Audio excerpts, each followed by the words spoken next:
Okay,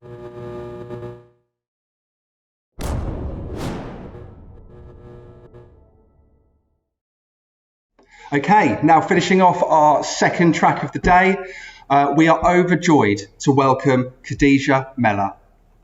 Khadijah was the first hijab-wearing jockey to compete in competitive British horse racing, winning the 2019 Magnolia Cup at Goodwood.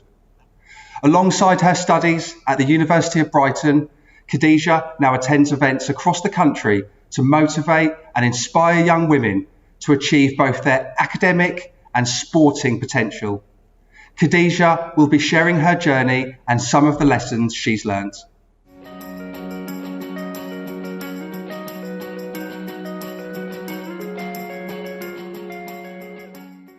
Hi there everyone, thank you so much for joining me today, and of course for supporting the NHS and the incredible work they're doing at the moment. My name is Khadijah Mellah, I am 19 years old. I am the first hijab-wearing jockey. I am also currently a first-year student at the University of Brighton studying mechanical engineering.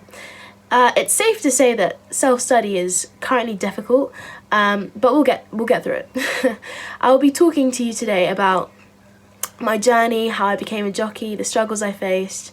I chose the title Stepping into the Unknown purely because I felt like that encompassed my journey in the best way possible, because it was genuinely a step into the unknown. I didn't sort of expect to end up in the field. So I never actually planned to become a jockey, and it was never really one of my goals. But even when I did decide to become a jockey and to train, it was very much a very different environment and atmosphere, and it took a lot of adjusting to sort of figure out the lifestyle. So even when I did decide to become a jockey, it was still very much a step into the unknown, and that's sort of why I decided to name the title of this talk Stepping into the Unknown. The Riding a Dream journey just comes from the fact that my documentary was called Riding a Dream. Today I'll be covering three main points: the background of my life and sort of adding a bit of context to who I am and where I came from before I became a jockey. The start of my jockey career and the struggles I faced whilst training, my race and the lessons I learnt as a result, which I think is the most important part. So I've made some slides that I'm going to share with everyone. Let's get straight into my background. So I was born and raised in Peckham, which is in southeast London. I live with my younger brother, my younger sister, my mum and my dad. My mum is from Kenya and my dad is from Algeria. They both immigrated to the UK a while ago and met in London.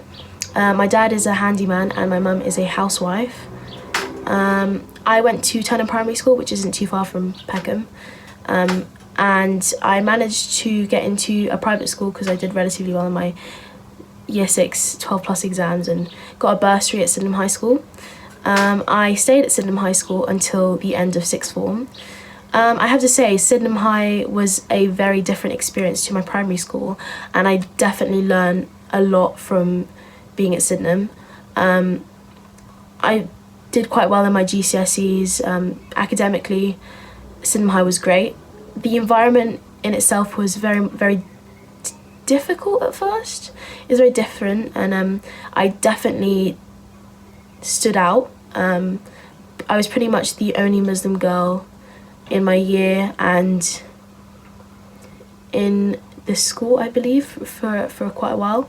So I ended up having to adjust to, again, a very unknown environment, but I made friends quite easily, and I became, I think, more extroverted and sociable, which I guess is a positive, which again is another reason I stress that, you know, going into an environment that you wouldn't necessarily be comfortable in will bring out so many different amazing sides of a person, and it definitely brought out my personality and character more. Anyway, on to my horse riding background. So I was definitely the weird kid that loved animals a bit too much, specifically horses. When I was in primary school, I begged my parents loads to take me for riding lessons in the country, but obviously it was very expensive and time consuming, and eventually I felt like I was becoming a burden to my parents. And that's when I found out about Ebony Horse Club, which is in Brixton, a charity youth club that is also a riding club, which was insane to me because it was literally 10-15 minutes away from my house. Complete blessing. I signed up immediately and was on the waiting list for ages. But finally, when I did start riding there, I learned so much, and it was basically the start of my riding journey. So I started riding at Ebony when I was 12 and rode there for about 6 to 7 years. And last year was when I was offered to train as a jockey and to ride in the Magnolia Cup. To me, the offer to race was just yet another quirky, weird opportunity that Ebony presented me, because I had met so many amazing people at Ebony Horse Club because it's such a crazy place. And I'd sort of done several other different projects, and I sort of started training as a polo player. I'd been on various trips, competitions. So to me, it was just another amazing opportunity that Ebony presented me, and I didn't really realise what I was getting myself into. So yeah, of course I said yes, and it was probably the best decision I've made so far. But yeah, my training started officially in May, June. That's when I sort of started doing my fitness. But of course it was quite difficult because I was in year 13, I was revising for my A-levels, and my A-level exams were literally weeks away. And also Ramadan had just came along, so it was pretty tight trying to fit in training. And I managed to travel on the weekends to Epsom to do some riding on actual racehorses, which didn't quite go as well as expected. The first time I sat on a racehorse was carnage, if I'm honest. I eventually got to a stage where I was pretty confident, and that the video I'm about to show you, that I'm going to play right now, is my first ever gallop, which was during July, which was weeks and weeks of practice, and pretty much was my biggest achievement just before my race, just being able to manage to gallop on a horse properly with other people. So here we go.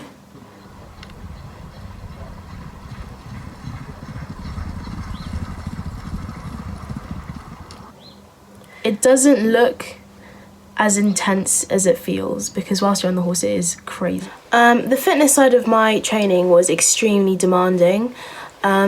I did a mock assessment whilst I was fasting, and that was probably one of the most difficult parts of the whole experience, trying to keep up my fitness whilst also not eating and drinking, and also getting up in the night for the early morning prayers meant that I had little to no sleep, very dehydrated, and very low blood sugar, so it was very difficult.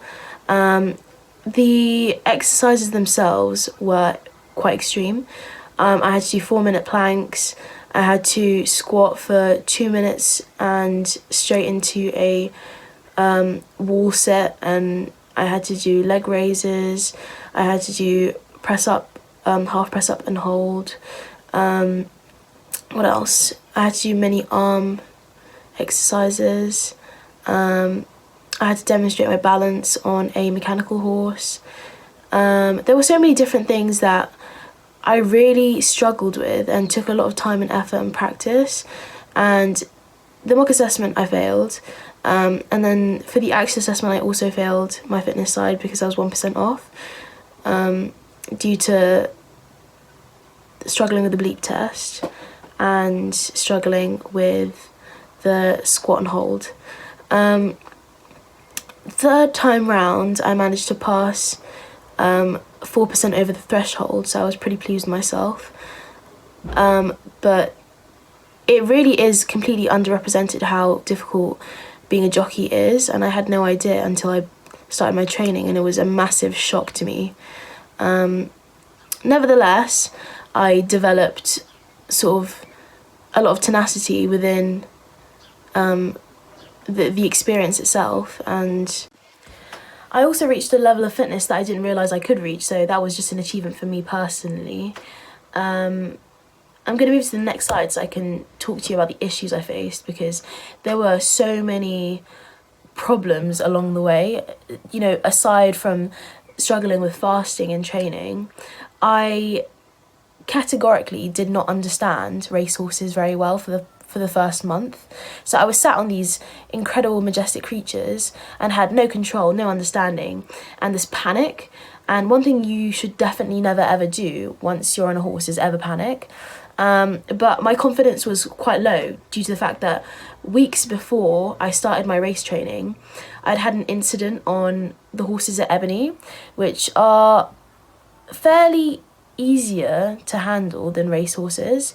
So I was doing a jump course, and the horse I was on took a bigger jump than I anticipated, and I essentially flew into the air and landed on my coccyx and fractured my tailbone, which meant that I couldn't really walk for a couple of days, and I was on very heavy medication for 2 weeks, which knocked my studies, which then caused me to stress, and also it meant that I couldn't ride. So I was really gutted, and also everyone that was relying on me to start my training and get the documentary off the ground was also very concerned about whether I could actually follow through with the training and even manage to get to the race itself. Either way, I really wanted to get back and get stuck in, but there was still that level of anxiety and doubt about riding again. My anxiety and doubt was not helped by the fact that the first racehorse I sat on went at like 35 miles per hour and took off with me, and I had no control and it didn't want to stop. I overtook several people, which is very dangerous, and it was terrifying. Eventually I realised that sometimes racehorses will not respond and I will have no control, but panicking is the worst thing to do. And also I realised that even though sometimes it does go pear-shaped, when it does go well and I have a good ride, it is worth it, like completely worth it. So yeah, and another issue I faced was I started at this new training ground, and there were all these new people that I had never met, and they had been riding for years. They had been born and raised on farms around racehorses or horses, or just they knew the racing industry in and out, and I was such a newbie. I knew nothing. It was terrifying. I started off riding sort of the fairly basic horses. They put me on the nice ones, as they call them, and day one I fell off the same horse twice, which was completely embarrassing, and I had to pick myself up. You know, I knew that I sacrificed too much to just give in. So yeah, it was quite embarrassing coming in the next day to ride, but I realised that I needed to put my stirrups down. There were different things I needed to change, and I worked on it, and eventually I settled in relatively well, made some friends, and learned to love the horses there. So it really does work out in the end if you stick to it. So my race day. The day of my race was very intense. There was quite a lot of media attention, and I was dragged for several interviews. I didn't feel like I had a second to myself. It was so busy. I had so much to figure out. I walked the track, luckily, with all the other races, and I got a few tips from the other women, but it was the first time I'd ever met my opponents, and they were all sort of above 23 and I was 18, so I felt completely out of my depth. They were talking about their husbands being there and their children, and I was like, I've got my mum, my dad and my brother and my sister. I felt completely out of my depth. Like, I was sat in a dressing room with Vogue Williams and Victoria Pendleton, an Olympian, and she'd raced in Cheltenham before, so quite a few of them had raced before and had some experience, so I was a nervous wreck. Again, something that I learned performing under pressure. There were so many different skills that I picked up along the way, which were invaluable. The race was at 1 o'clock, so I pretty much ate nothing all morning. Got dressed and ready, walked the track, weighed in to make sure that everything was fair, got onto my horse. Bless Haviland, poor Haviland was quite excited because of the crowds and the noise, so he was on his toes, and I was also quite nervous, so it wasn't a great combo, and I gave him a little warm-up down to the start line, and it was just very tense. Like, the atmosphere was very tense. I've put a link in the slideshow to a YouTube clip of the race itself and how it sort of went in the end. I did not expect to win, is something that I didn't mention. I was very sure that Haviland was a good sprinter, good enough to come 5th or 4th at best. I literally said that day in the morning to Good Morning Britain that I aim to come 4th. That was me being hopeful that Haviland can make it to 4th and I can make it to 4th. I did not realise how much I wanted to come first, really, deep down. And it was incredible. It was an incredible feeling crossing the line first, knowing that I had such little time to practice, and essentially had such a rough time training, really. So yeah, it meant the world. On to my documentary. So I continued to ride for a bit, and they continued to follow my progress after my race and before my race.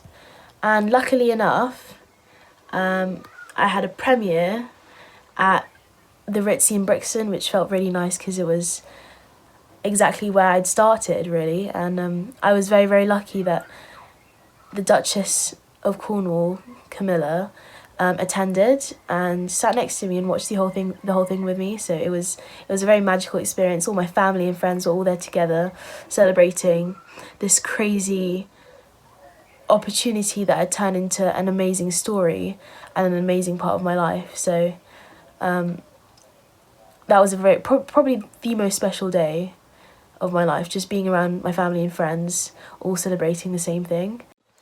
I also wanted to cover all the different opportunities that came about as a result of my race, because I did not really anticipate how many doors would open for me. I featured on so many different news channels. I was on Good Morning Britain several times. I was invited to so many award events, and I managed to win the Sunday Times Young Sportswoman of the Year, which was incredible. I met Olympians in the process, made amazing friends. I was invited to a night panel where I spoke to young women about being a hijabi and being a hijabi sportswoman. I met the Queen, which was crazy. If someone said to me the year before that I'd be meeting the Queen, I wouldn't have believed them. But yeah, this just proves to show that the tiniest decisions have knock-on effects that you will not even fathom. I did not, in my wildest dreams, imagine the results of deciding to ride a racehorse and, you know, take on a challenge and ride a race. And now it has then created links with engineering companies that have come forward, knowing that I've decided to take an engineering degree, that would like to take me on in their company. So I ended up getting lots of very positive exposure, which then led to, you know, my original plan being enhanced and sort of accelerated forward. And also several other doors opening for me. So then I had options. Like, I've been now debating whether at the end of my degree I should go back into becoming a jockey and perhaps doing some media presenting, or deciding maybe I should become a public speaker. So I've mentioned this in an interview just after my race, and I'll repeat it again because I think it's very important. Drive and ambition with the right support is a very deadly combination for success, and all you need to do is make sure that you say yes to the right opportunities. So yeah, that really concludes my talk, and I have to thank you all for listening this far. And please, please, please, if you have any questions, feel free to contact me through my social media links. Unfortunately, my Instagram at the moment is down, but hopefully it'll be back up by the time everyone's listen to my talk. So yeah, thank you again.